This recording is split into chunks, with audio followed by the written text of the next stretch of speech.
Selamat welcome. Hi. I'm shooting this with my new setup.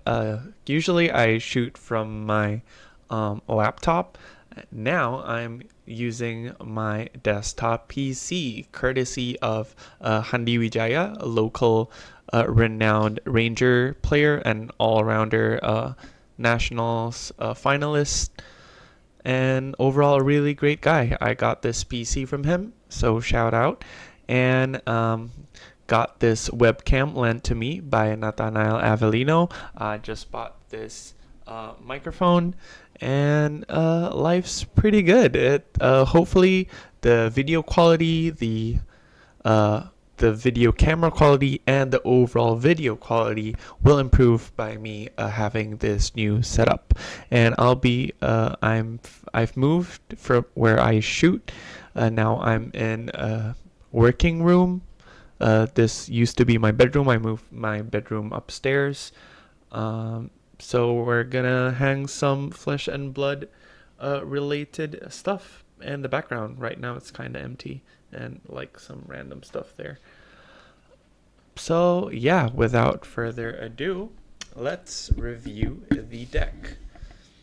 The deck itself is Redline. So in case you don't know what Redline means, uh, it refers to the color here because there are three main colors in Flesh and Blood for cards. It's red, yellow, and blue. For example, Brand with Cinderclaw, the red version attacks for 3 but only pitches for 1 resource.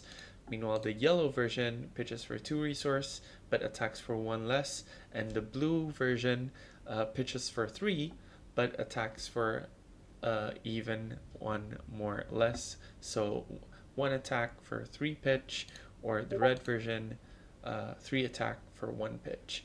Well, Redline is a deck that focuses on carrying mostly red colored cards.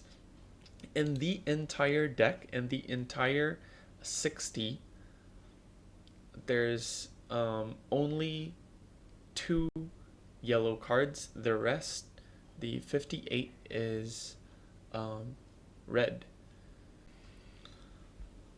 So yeah, only out of the main deck, 58 cards are red and only 2 yellows, and only 3 blues in the sideboard. Oh, let's go for there.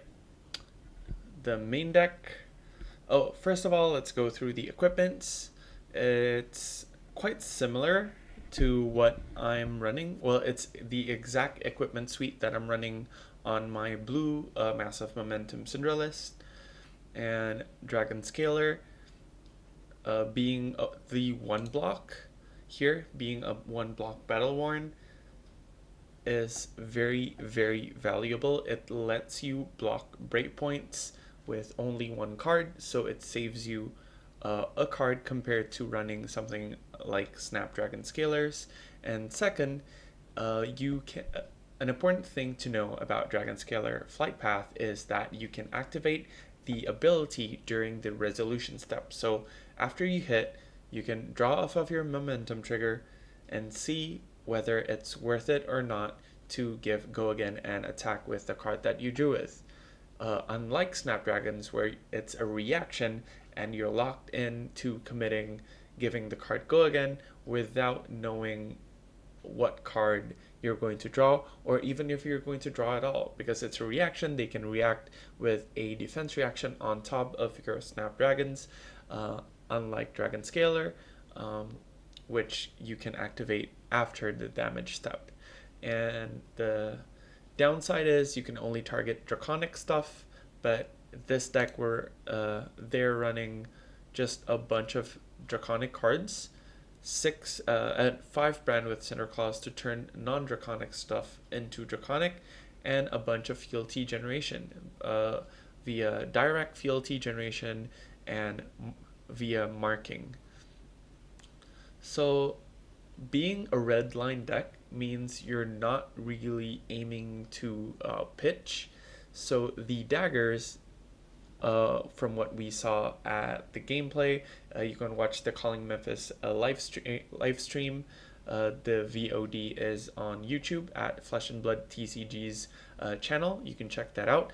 Mansant, as always, gives the timestamp, so you can just skip right on over to the Yuki Lee Bender and the Brody matches. They're on the exact same 60, exact same 80, and Brody took the win. So, if you're not pitching to your daggers, what are you using them for? Well, the main thing that they're doing with the daggers in this deck is mainly as a massive momentum extender. So you attack with a head jab, one of your like 24 starters. We call unconditional go again attacks as starters. Especially red ones and draconic ones are your best ones. So you play one of your starters, it's a 3 go again, and then you go on to your next 3 go again, and you go to your another 3 go again. Well, this one threatens massive momentum if they didn't block the first 2. So they block it. You just flick your dagger by flick knives, so the chain link counts as hitting for massive momentum purposes. Although you don't draw on that chain link, it keeps the chain alive, which means when you finally attack again, for example with a Blaze Headlong, this is also threatening a mass draw. So this deck forces your opponent to block at least 2 times to stop a single mass trigger, which is massive for an aggro deck because you're basically just sending 0 cost attacks over and over again, and making them block. You leak value from your flick knives is dealing 1 damage per turn. Some of your cards are attacking for 4 instead of 3. For example, Fire Tenant Strike First gives the next draconic stuff +1. So this is a 3, but it gives your brand from 3 to 4. So you're always leaking value. And another big thing with massive momentum, you like Ancestral Empowerment. If they block Xaxes, you can just +1, draw a card, it replaces itself and gets you the massive momentum trigger. So, but let's go over the cost. So as you can see, we're running just a smack ton of 58 out of the 80 are 0 cost cards. So you want to be able to play them without pitching anything, because your Redline, you're almost never pitching ever. And how you get resources to play your 1 costs is through your equipment suite. Is through when you flick a dagger, the dagger counts as hitting. You get the resource from your blood spattered vest, so you can do that up to 3 times. And for the other cards, you use discounts, such as from Ignite and Art of the Dragon Blood. And when you're very, very rarely, you might use your yellow brand to pitch if you have like 2 1-cost attacks. So yeah, basically play one of your many starters. Like Ravenous Rabble is amazing in this deck because you almost never reveal anything other than red, so it's almost guaranteed for go again. Oath of Loyalty is 0 for 4 go again. Rising Resentment also discounts your 1 cost while being a starter. Ronin Renegade, your vanilla starter, but it's a starter. Ignite is also a starter that lets you weave in either a dagger attack or a 1 cost. So just play a bunch of starters, play your conditional go-agains, your Lava Vein Loyalty-esque. This is the original Lava Vein Loyalty, this is Lava Vein Loyalty Plus, this is Lava Vein Loyalty Plus. This is Lava Vein Loyalty adjacent with less block but guaranteed fealty. And your great chain enders such as Lava Burst and a ton of your 1-cost cards, being Dragon Power that can be 1 for 7, Art of Dragon Fire that can also be a 1 for 7, while the 2 being direct damage, and Breaking Points to threaten the arsenal. The interesting choice here is the Hunter, which is a draconic action attack. This is common from the Hunted, and it says when this attacks a hero, if you've played another red card, which is almost entirely always, you mark the opponent, and converting mark into fealty in this deck is very, very easy.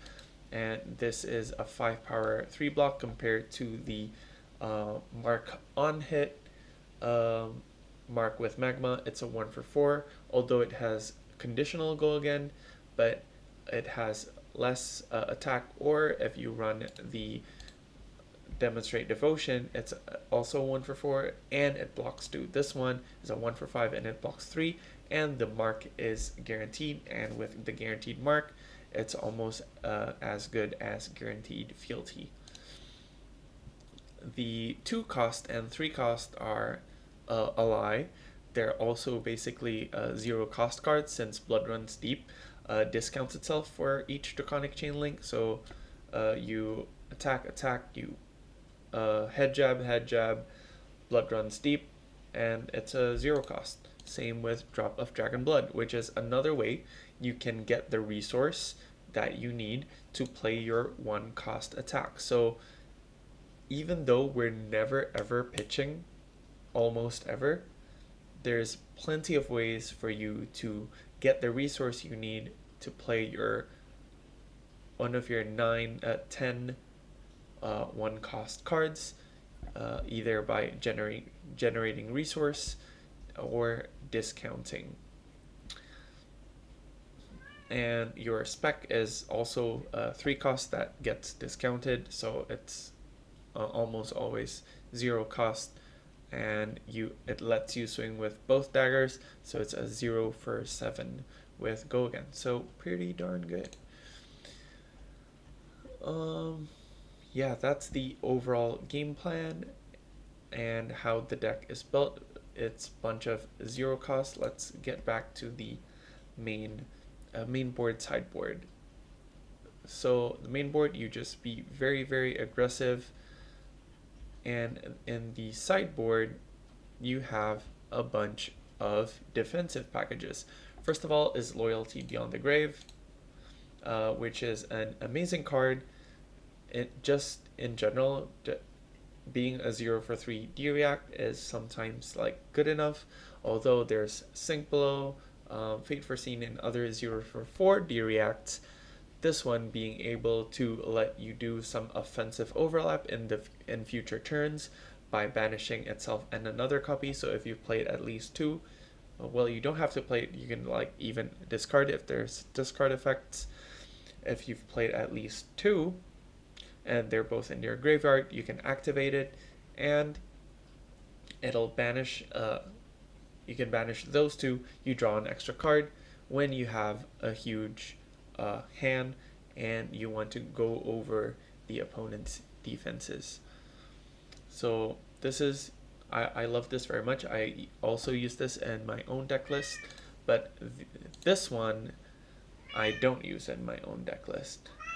First of all, because I'm already running Wax on, so I'm already running 6 D-Reacts, and I personally don't like running too many, and usually you only run like 2 sets, so you only run 6 ever, and you like swap between which D-Reacts are good and are not. And this is my own speculation based on the games that I watch and how I played the deck, but for the full sideboard guide, you can check out Yuki Lee Bender's Patreon. I'll put the link in the description down below. It's very, very detailed and comprehensive, and it's just overall, worth really worth subscribing.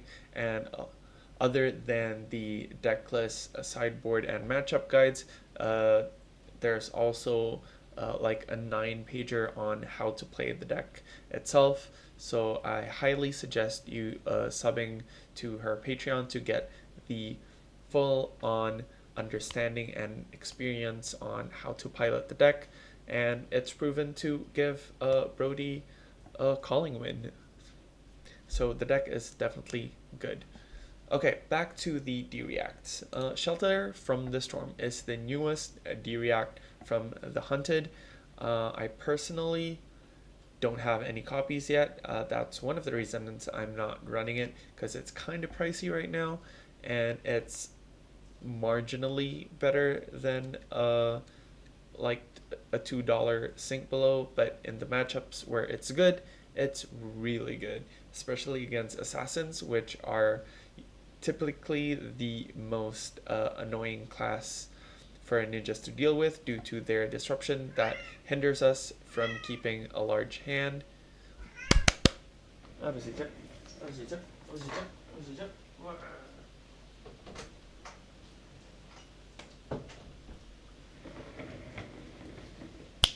I'm back. Yeah, the assassin class hinders us from having a huge hand, and that's because of their disruptive attacks that are usually breakpoints.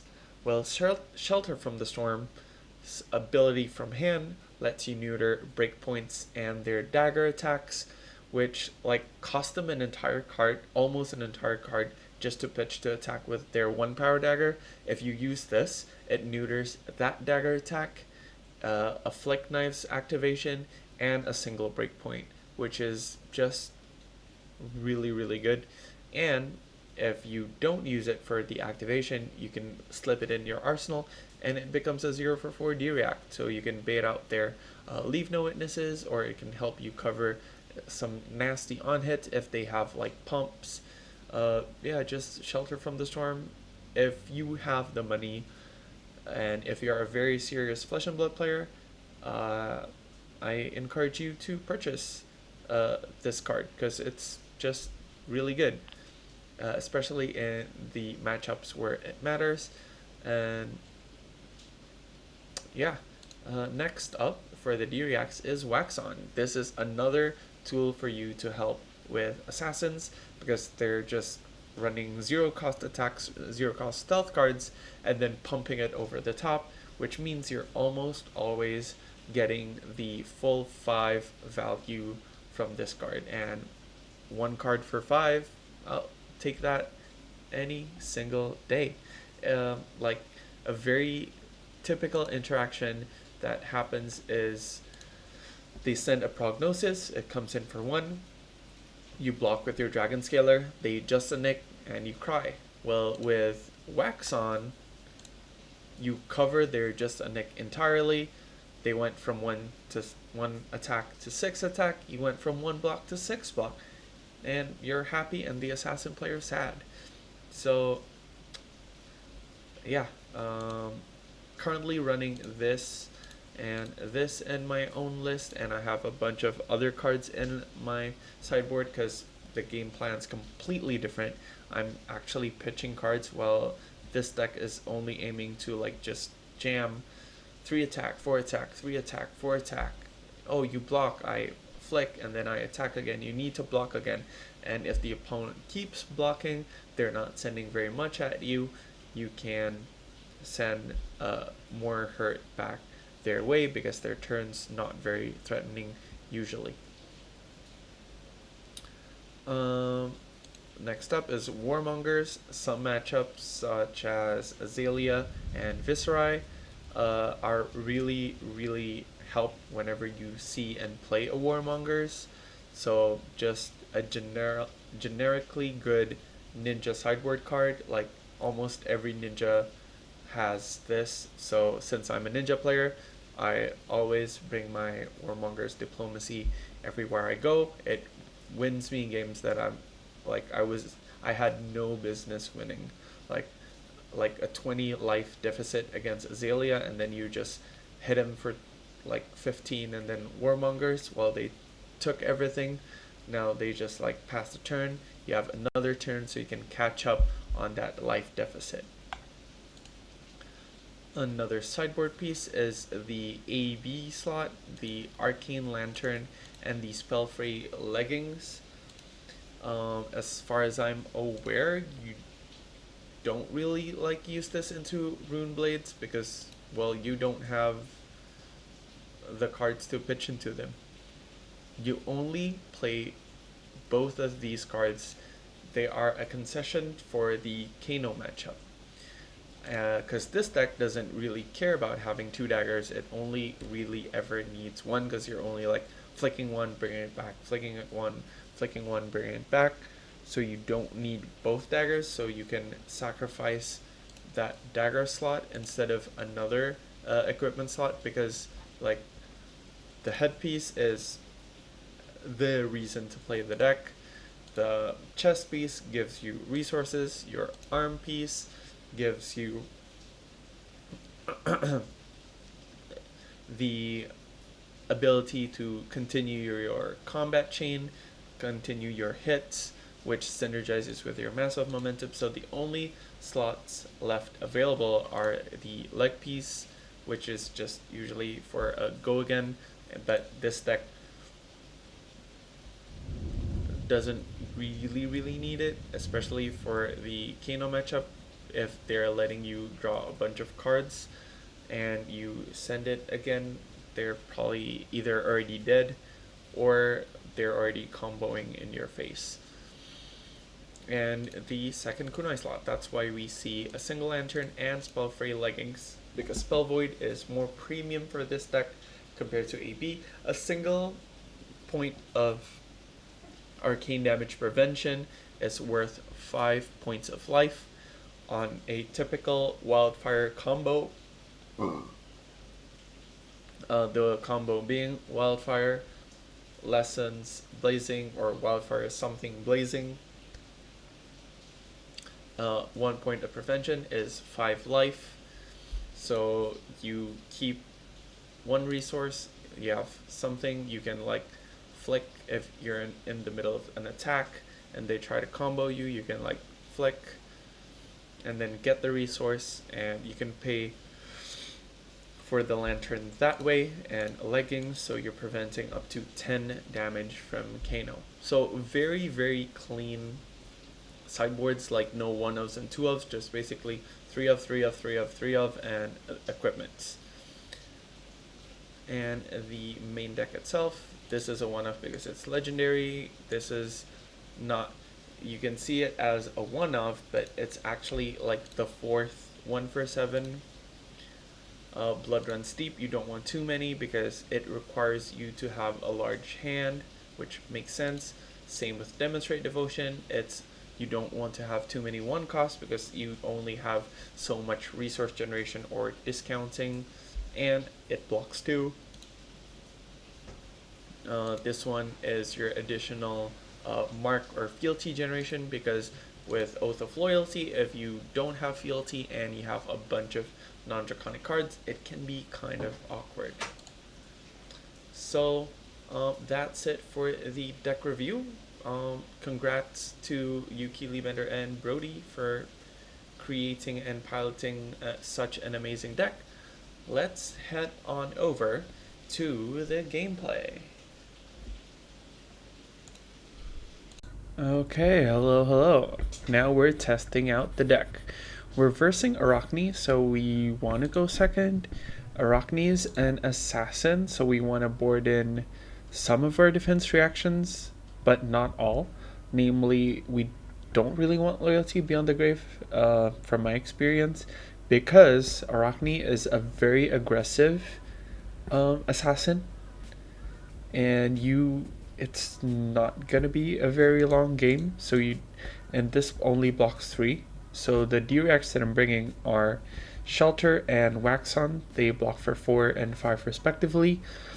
Next up, we don't need Warmongers because they're not Azalea, they're not Viscerai, they don't play a mixture of non-attacks and attacks. We want to cut our non-block. We want to cut our Blood Runs Deep, because Blood Runs Deep is awkward. It requires long chain links, and you don't really get that versus assassins. They're gonna strip cards from you. On chain enders, feel like we can trim one of the Art of Dragonfire and one Demonstrate Devotion. Yeah, boarding up a little bit is fine because they have banish effects. Even though usually against Arachne you don't really go to fatigue, they're still assassins. That's still a thing that can happen. We see the power of Shelter here. We discard it. We blank their Hunter's Clave, so we can pass safely.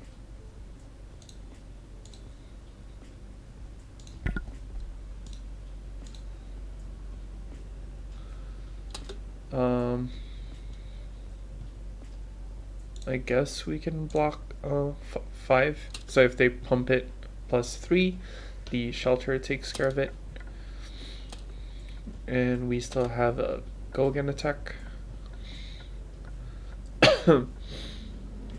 This is neat. We can start with Fire Tenet, Brand, and Rabble. The Rabble will come in for 5. Alternatively, we can go 3-4-4. Yeah, 3-4-4 sounds decent. And then we Arsenal Wax on. So with Redline, you're never worried about frailty. The only time frailty affects you is if you have Ignite and no 1 cost, or if you've arsenaled an attack. Other than that, the frailty does literal nothing to your turns because you're not a build that swings daggers.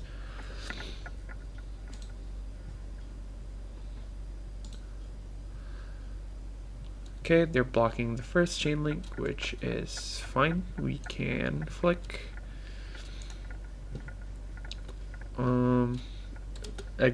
Since Arachne is not an MST hero, it's fine usually to leave both daggers, but you might want to pay attention. Some assassins are bringing rotten remains, so you can get debated that way, but in general it's fine. Yeah, by flicking on the first link, we're forcing them to commit 2 cards on this link, which is great for us. We can't buy back our daggers since the first attack, the Fire Tenet strike first, although it looks like a draconic attack, it is a ninja action. So we don't have enough links. If we do this, it's going to ask us to pay 1, which we don't want because we want our Wax On for the arsenal. Having Wax On in the arsenal just feels great. Like for example in this scenario, we can pass first because it does nothing, and then if they flick, we can Wax On here. So their 3 becomes a 4, but we're blocking for 5, and they killed one of their daggers. They take up, which is fine.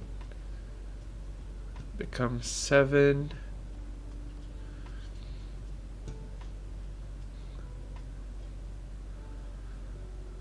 We can Ignite, Dagger, Display, Flick, rebuy both daggers, Arsenal Wrath.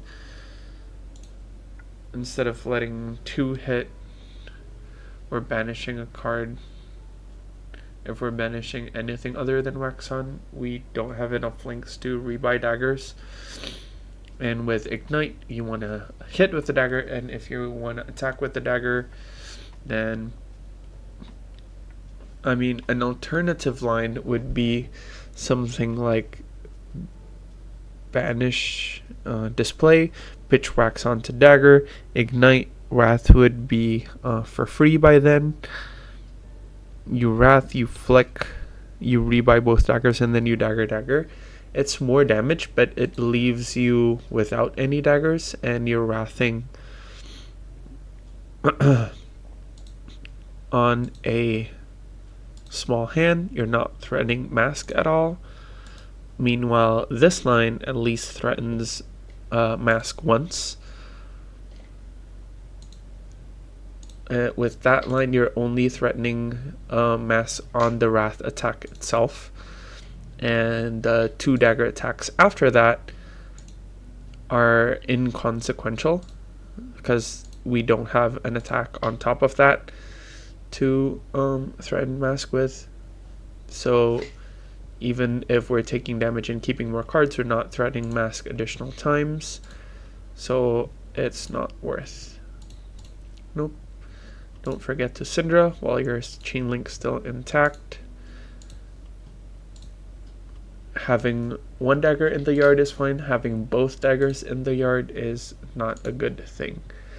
Having fealty is amazing here because we can AoD blood.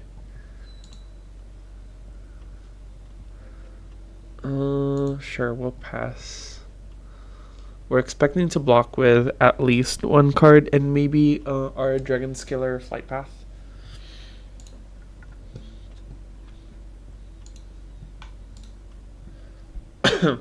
But yeah, in the few turns I've played this deck, it just feels so clean. Can block for 6, try again next time, because again we have the same line of 2-1-3. Just feels so very clean. You don't ever have to worry about frailty.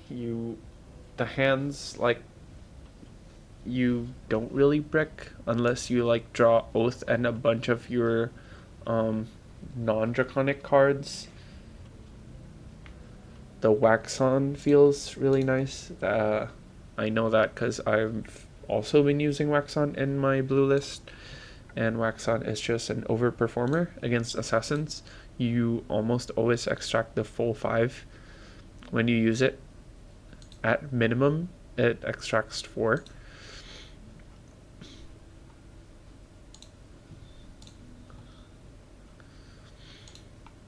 Okay, this threatens mask. They have to block it because even if we draw a 1 cost, the Rising will discount it without us needing to blood splatter. So we've built up a nice life point lead thus far. Don't forget to rebuy daggers.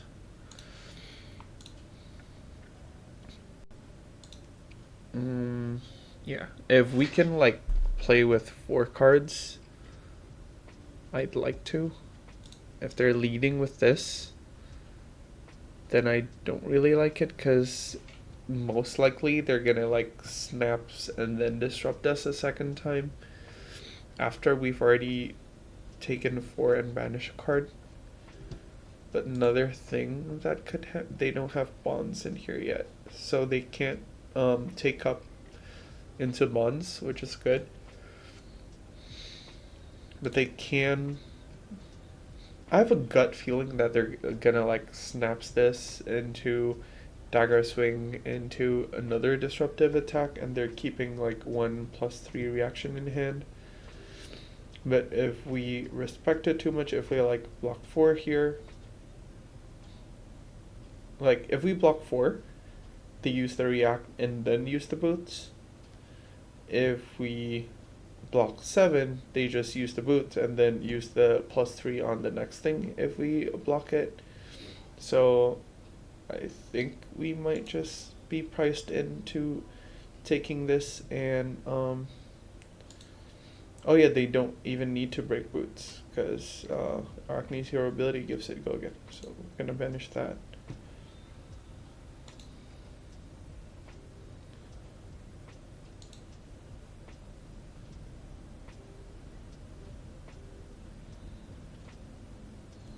Okay, let's see.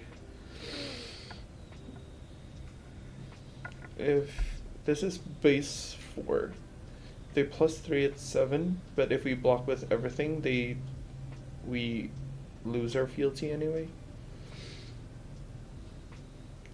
We can block 7 with like boots and double that. They just stop their turn. Arsenal their react. We attack with Ronin. Doesn't threaten anything, and it's back to their turn. Or we take a beating here. They strip probably our starter.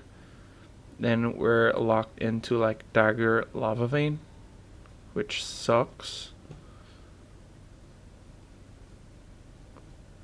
So I guess I'm fine with blocking 7. Oh wait, they haven't flick knives. I'm dumb. You should not block like that, because if they have the plus 3, they can flick and make it an 8. Although this is their last dagger, and without retrieve effects or Graphene Celicera, they don't really want to flick their second dagger. Great. 3 power head jab eats sink blow. We're happy. And we're just waiting for a hand where we can keep like at least 4 cards, because we want to do like Draconic, Draconic, Draconic into Wrath. If this is just damage, I'll be very happy.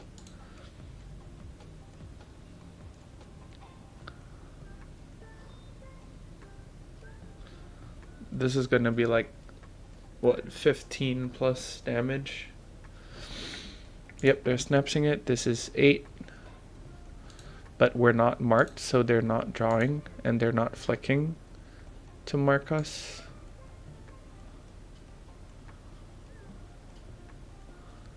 Most of the plus 3 is for stealth, but we already used our boots. Is it worth holding on to Wrath? Probably yes, because it's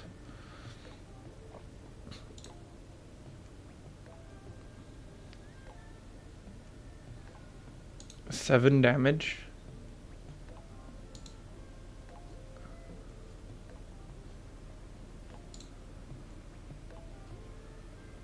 They're flicking their kiss for extra point.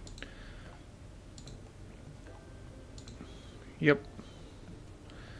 So we just go 3 into 4. Yeah, blocking with the boots earlier really punished us, because if not, we would have been able to keep a 4-card hand, like 3 cards and the Wrath, and convert our Rabble into Draconic with a fealty and attack with our Wrath. Yep, we see. Oh, that's not an attack react, it's a D-react.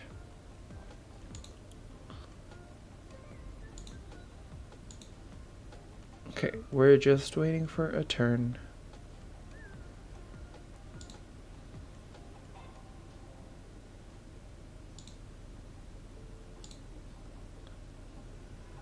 This is fine. If it's only damage, we take these.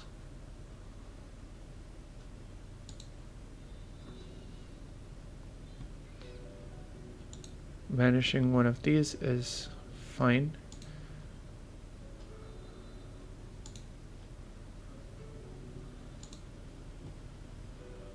Vanish the Rabble. Not only because it's not Draconic, it's also the card that they know. Okay, so it turns Ignite, Dagger, Hot on their heels, Wrath, Dagger, Flick this Dagger, Dagger, Boots, Dagger, Lava Burst. So hopefully we can catch up here. Hot on their heels is our first mask trigger.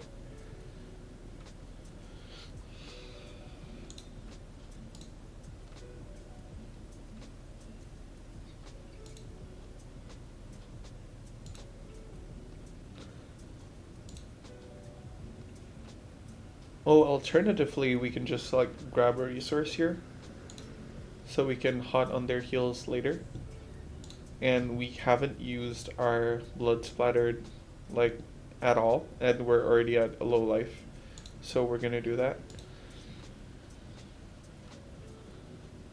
So we can like, we're gonna be daggering, and then if they block, we have like 2 times. We have, yeah, we can flick here, flick the dagger that we already used, the left one, and then we can dagger, dagger, dagger, rebuy dagger, dagger boots, dagger, into a bunch of these. So we'll play high on their heels. This is threatening mask again. If they block again, they have a smaller hand and we have tempo. If they don't block, another D-React from Arsenal, sure. That's fine. We're going to be daggering. It leaves us with no daggers for our next turn.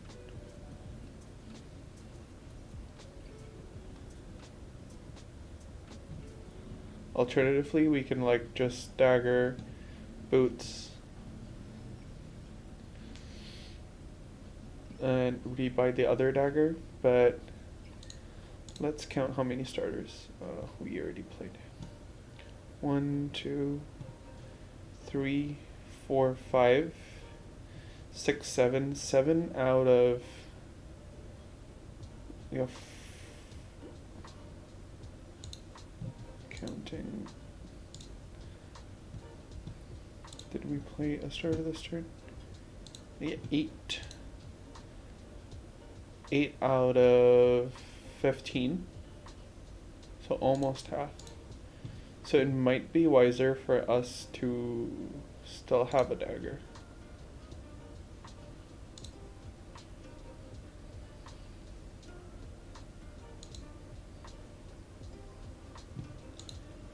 I'm gonna pass on the vest.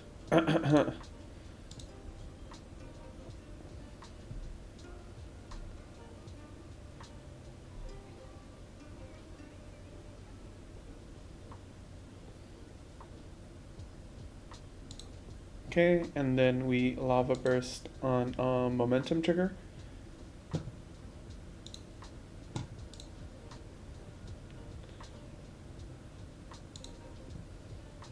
And don't forget to rebuy your daggers.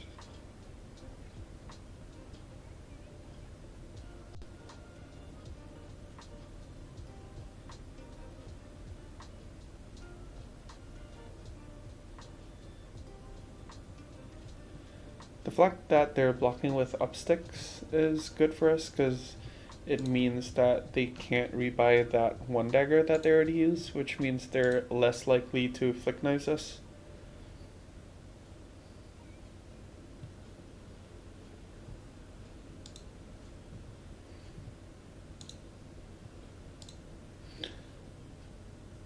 Keeping the dagger was nice. And we still have the fealty, which means we can transform our take the tempo into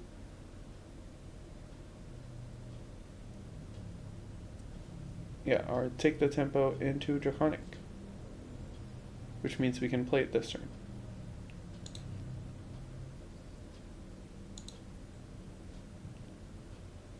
We can start with dagger here because this is a yellow brand.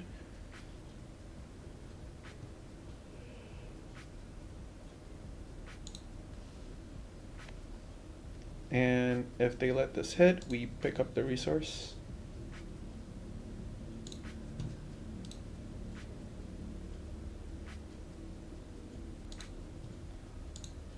So yeah, almost all of your turns threaten massive momentum. And you have more 4 power attacks with the help of the fire tenet. You can play this on the second or third chain link to make your third or fourth chain link head jab into a breakpoint, which is neat. But you have less breakpoints overall because you're not playing as many one cost. All of your one cost are chain enders.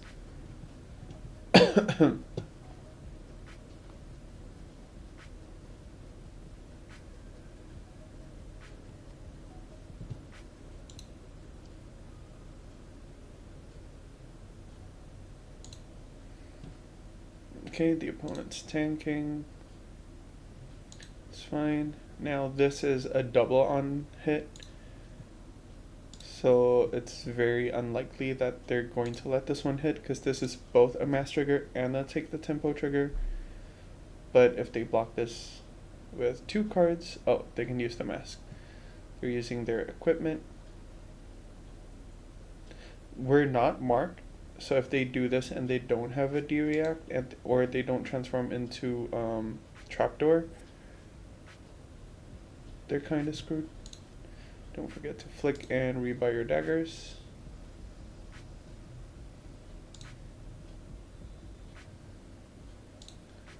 Nope. And since we already have 2 counters on our vest, it might be time for us to cash in our vest's block value. Because again, assassins breakpoints, having the extra 1 point from here means a lot. It means you're not compared to sacrificing a card. Okay, they can take up plus Justinic plus flick.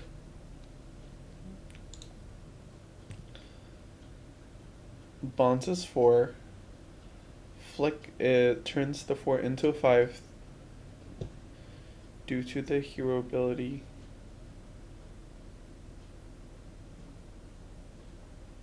Oh no, they're not that. Okay, so it's just a reaction.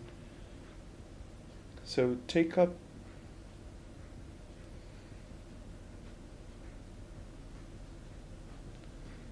four plus 3. Yeah, they need to flick us first, so we are marked, and then they can. Yep, take up is plus 3.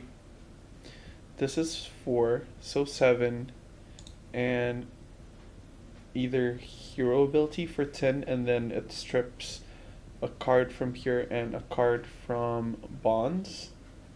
And since it's isolate, we can't just like do a big block, but it's coming in for at least 10. If it's just a nick, then it's 12 plus 1 damage from flick knives, 13. This really puts us in an awkward spot.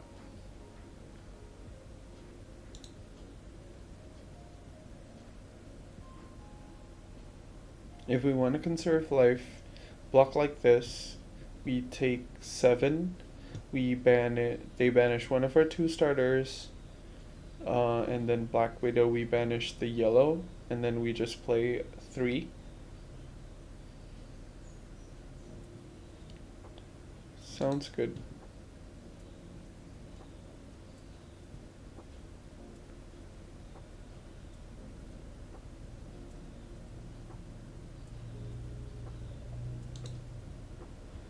They're discarding take up.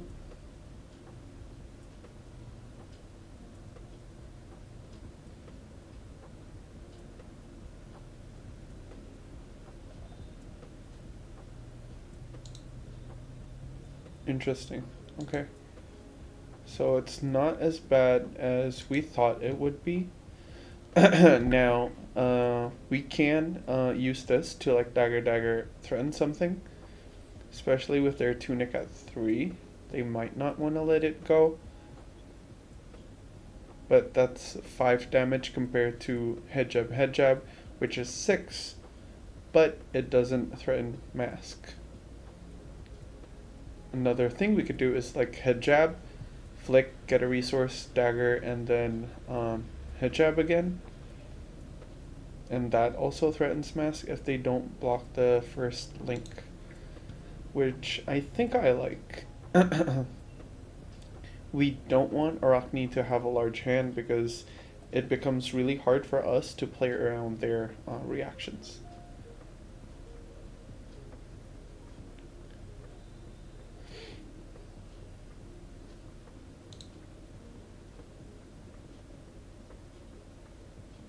I'm glad they didn't just like take up flick take up into bonds. We want to lead with this one because if this becomes mass trigger, we want to be able to play our one costs. If they're already blocking, then their hand might be just Garbo. Let's see how many Arsenal thingamabobs they've played. They've only played one CNC, one Leave No Witness, and one Codex, which means it's likely that they have another Arsenal disruption thingamabob here. So just play it out. And since they already blocked the first link, there's no need for us to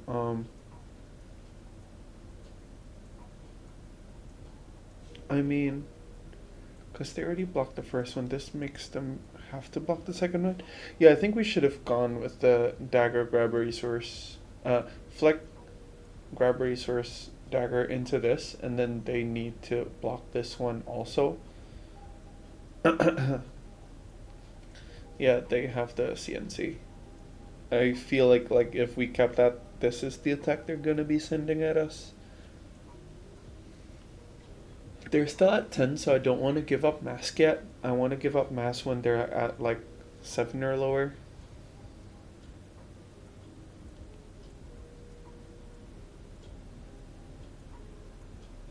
And the opponent being at low life total means our Art of Dragon Fire, it becomes more threatening because the 2 true damage, it's only preventable by a shelter, and they've used 2 out of 3. Cool. They're only keeping a 2-card hand. Hopefully they don't disrupt us too much. The thing they could do is like dagger swing into Codex CNC.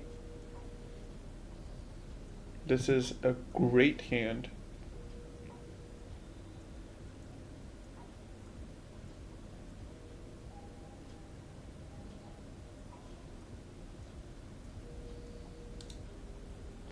And we have 2 starters. Up sticks is a lot of damage.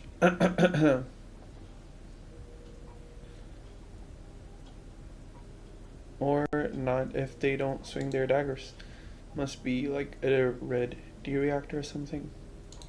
So you have like, we can convert this into 2 in 1 link or spread out into multiple dagger hits. Yep, it's a D react.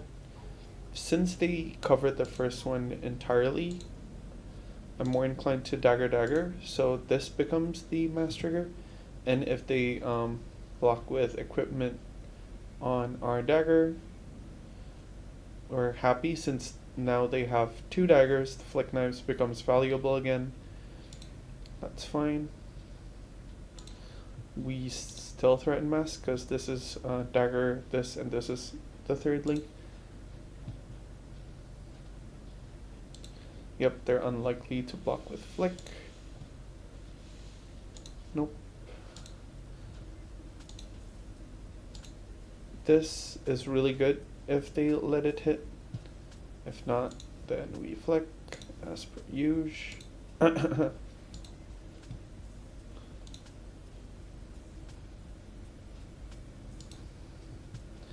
And this is a breakpoint on Mom Link.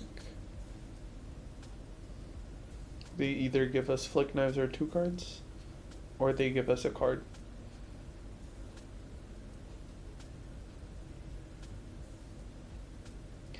Yeah, playing against Cindra, trying to keep momentum from not triggering all the time is quite miserable. I could imagine. Especially if you're a deck that doesn't like to block. Prognosis. You can block with equip, right? If I do this, we can 4-3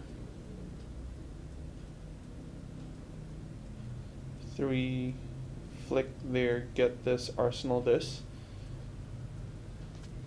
Oh no.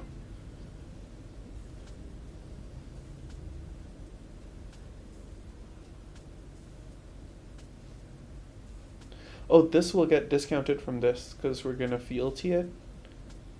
So yeah, it's worth trading our equip for arsenaling wax on. We're not getting the rupture trigger, but oh crap, I forgot. That was so bad.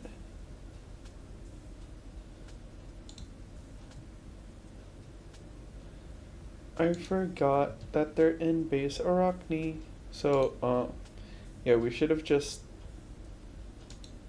blocked with wax on from the beginning and saved our chest piece. That was a huge blunder, but at least we're thinning 4-3-5 off of 3 cards.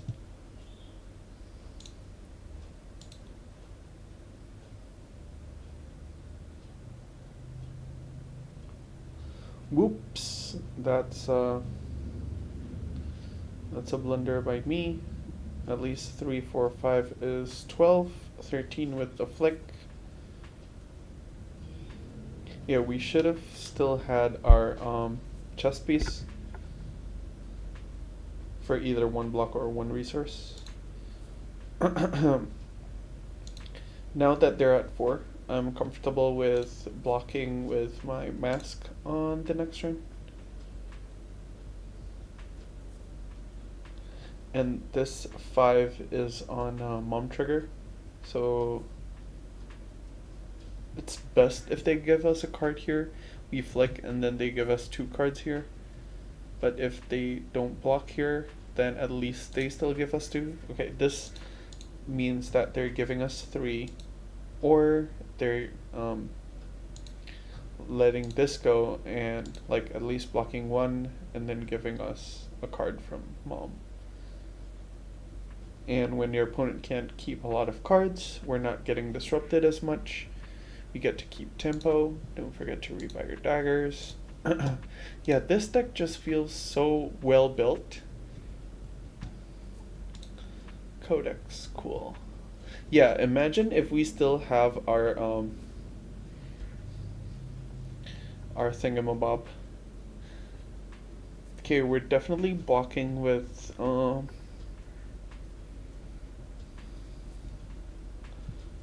we're discarding. Oh, they're at 3. We can just AOD fire and they die. Fealty plus AOD fire. Yeah. Thanks for the lethal. Discard it.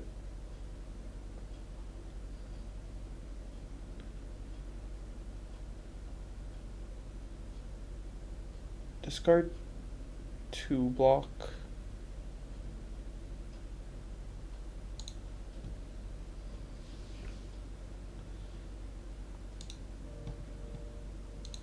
Then we can either give up mask or we can play around them having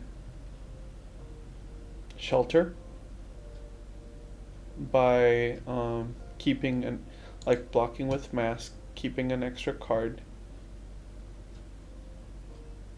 like block with lava burst and this, and then we this plus if they don't shelter, we flick. If they shelter, we don't flick, and then we arsenal AOD blood. Yeah, this plays around shelter nicely. But yeah, this is the power of AOD fire. We pitch with this, deal 2. If they don't shelter, we flick and we win. So yeah, that's a really nice showing from the Yuki Lee Bender Redline Cindra deck. Deck list is in the description down below. Link to her Patreon as well if you want to pay for the sideboard and matchup guide, as well as the 9-page written guide on card selection and how to play the deck. It's really well written. I've read it myself. I recommend you do the same if you want to improve yourself as a Cindra player. So that's it for today's video. Hope you guys liked it, learned a lot. Don't forget to like and subscribe, as that is the best free way that you can support me creating free Flesh and Blood content straight to your YouTube video feed. And as always, I've been Mas Bulemain, and sampai goodbye.